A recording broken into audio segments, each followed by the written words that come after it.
Estás escuchando Vinimos, el podcast sobre vinos, espumantes y bebidas de Marisol de la Fuente.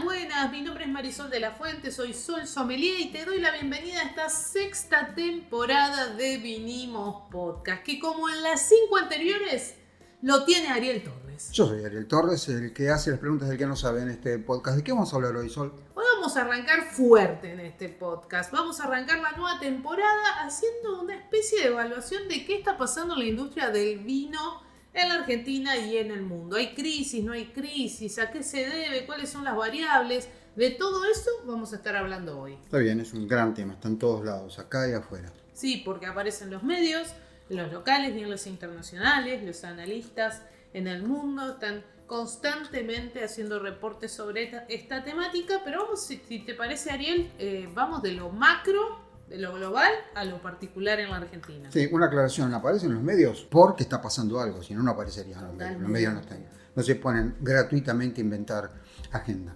Claro. Dime. Exactamente, y de hecho si hablamos del contexto mundial hay algunas variables que son muy claras. La primera, lo hemos hablado en la temporada pasada, es el cambio de hábitos de consumo. Y entre esos hábitos claramente está que se consume menos. Menos y se dice que de mejor calidad. Además de que cambió el tipo de vino que se consume. ¿Qué crees que se consume hoy, Ariel? ¿O qué creen los oyentes? A ver.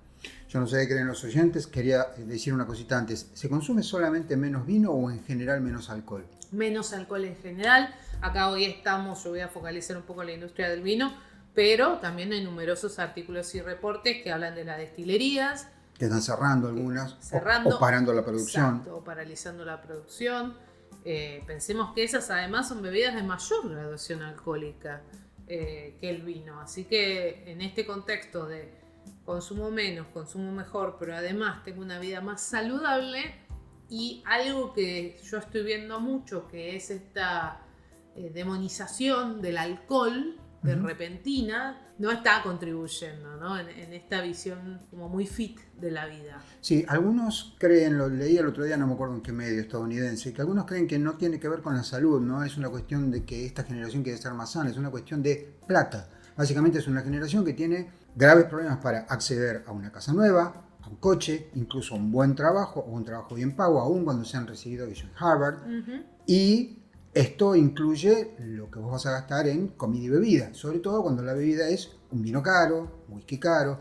No sé qué dicen los números sobre esto. Sí, pero es verdad lo que decís, porque la crisis mundial, la inflación, que para nosotros en la Argentina es muy habitual, pero que para otros países del mundo hasta hace no mucho era inexistente, es un problema. ¿Por qué? Porque tenés en tu billetera tenés menos, y eso hay que repartirlo con todo lo que es esencial, y por supuesto que el alcohol no es esencial. Entre recortar la leche para el nene y recortar el vino, vas a recortar el vino. Bueno, y eso como consecuencia tiene otro problema que se está viendo en el mundo, y que por eso las destilerías dejan de producir o cierran, e incluso las bodegas en algunos países europeos están levantando viñedos, y esa tierra se está vendiendo para proyectos inmobiliarios y demás, y es que hay un sobrestock. Hay un punto donde vos tenés una producción constante anual, esperando cierta demanda, y la demanda está. cayó y ahora tenés un sobrestock por eso. Exactamente. En el caso de los destilados es todavía más significativo, porque el destilado nunca fue la locura de las masas, como si el vino, por ejemplo. Claro. Aún así tienen que cerrar, quiere decir que ese nicho que tenían tampoco los está acompañando. Totalmente. Y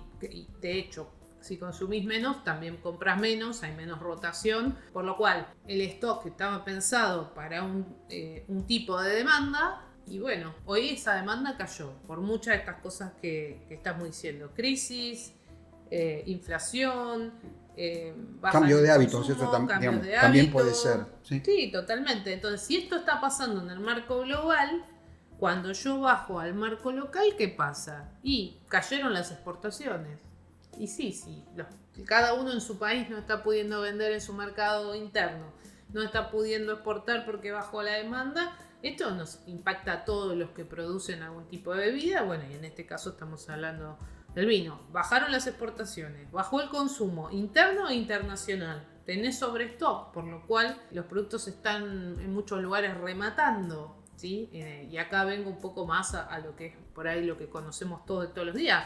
Encontrás las promos, encontrás vinos a precios que no tienen mucho sentido por el tipo de vino que es. Y decís, ¿qué está pasando? Bueno, hay sobrestock.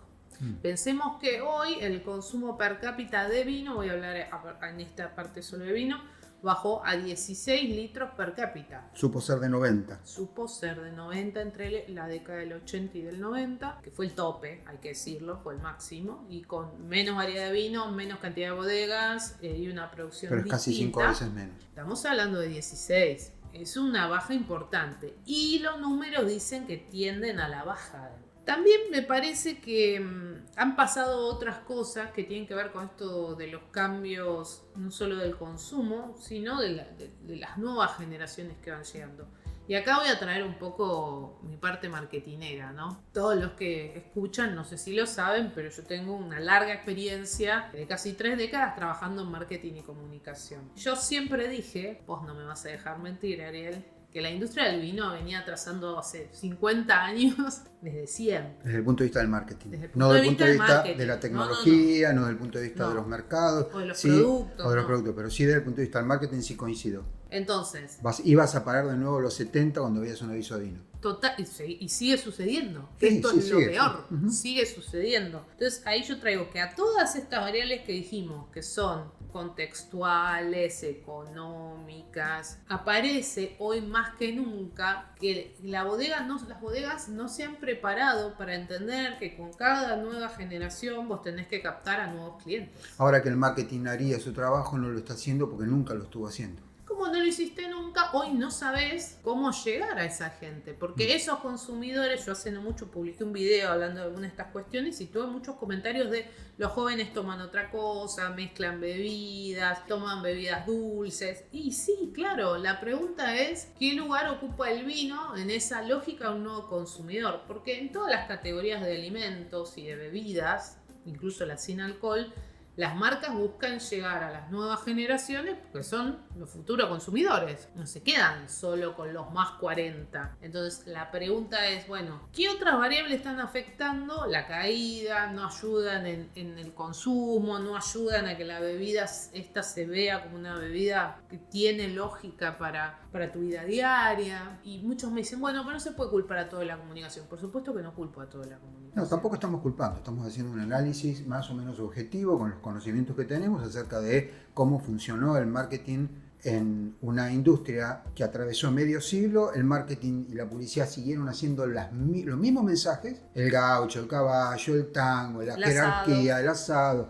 etcétera, etcétera, mientras todo el mundo cambiaba. Así es, de hecho me ha pasado en lo personal trabajar asesorando clientes de la industria que me respondieran cosas como: yo no necesito hacer branding, yo no necesito hacer ningún trabajo de posicionamiento de marca o de diferenciación porque yo vendo todos mis productos. Está bien, si es así, bárbaro, lo aplaudimos de pie, está todo bien. Claro. Estamos hablando de una industria, sin embargo, que está vendiendo en la Argentina alrededor de 5 veces menos de lo que vendía hace 40 años. Bueno, pero eso mismo, cuando vos decís eso, yo hace más de 10 años que estoy ya en esta industria, vos decís eso, estás totalmente ciego a prepararte al futuro. Vos dijiste algo que es significativo, que la gente adopte o no adopte el vino en su vida diaria, etcétera, etcétera. Sí. Hay algo interesante que pasa con el vino y con algunas otras bebidas, pero particularmente con el vino, y es que está con nosotros instalado en las sociedades urbanizadas, quiero decir, desde la agricultura para acá, no importa dónde, no importa cuándo, siempre está. Sí. Entonces, a mi juicio, es muy probable que la industria se haya achicado por un montón de razones, pero del otro lado está el terror que anda girando, dando vueltas, para los que no hablan español rioplatense, dando vueltas de que el vino va a desaparecer, que creo que no tiene ningún asidero.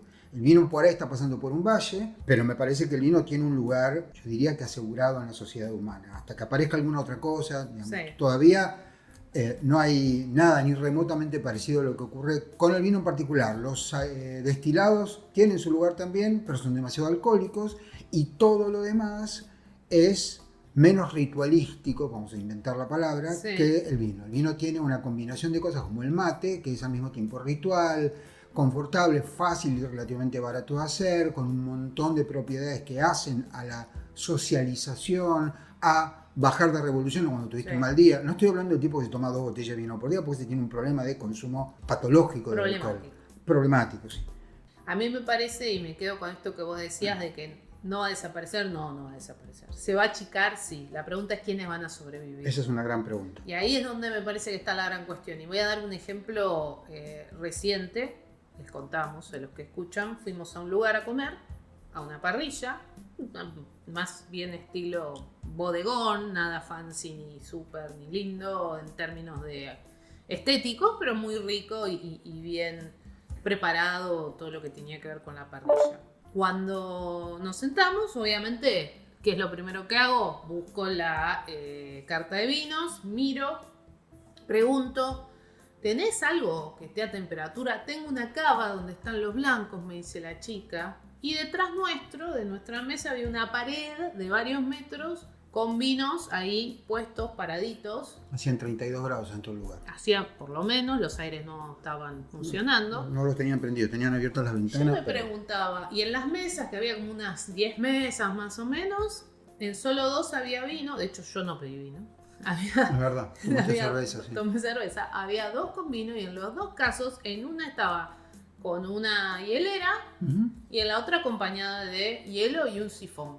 Y yo me preguntaba, ¿quién fue el ser de luz que fue a vender esos vinos de etiquetas reconocidas, de precios promedios de medio para arriba, a un lugar de estas características, sabiendo que no se iba a mover nunca ese producto ahí y jodiéndole la vida al dueño del local? Que como no sabe, compró porque dijo, son marcas conocidas, se van a vender. El tema no es que les haya vendido, sino que les haya vendido sin un entrenamiento. Claro, sin un, ¿cómo se llama? Sí, un entrenamiento, una capacitación. Capacitación, diciéndoles, mira, esto se tiene así, se vende así, se mantiene así, se rota así.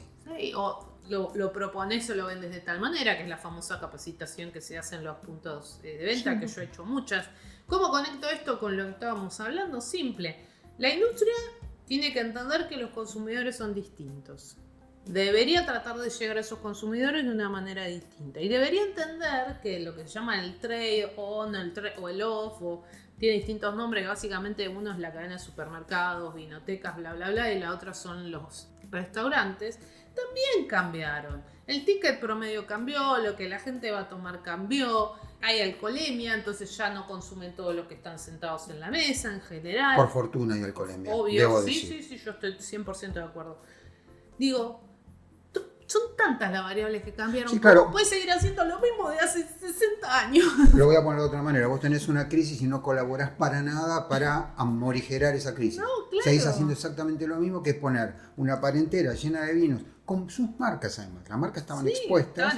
De una manera, una cosa horrible. De una manera que, de nuevo, era la madera, el clima, la temperatura, toda la imagen de la década del 80. Y ya no es más así, además esos vinos no se podían tomar. No, claro, Dios sabe, ni siquiera me animé a preguntar, exacto, pero Dios sabe hace cuántos meses estaban ahí con las temperaturas que estuvo haciendo. Entonces, cuando hablamos de la crisis, yo escucho a mucha gente quejarse que la economía, que la inflación, que la gente y la salud. Pero ojo, chicos, porque tal como decía Ariel, el producto se va a seguir vendiendo. ¿Qué estás haciendo vos para adaptarte a esas nuevas realidades? En términos repito, estrategia de comercialización, estrategia de comunicación, estrategia de producto, de packaging.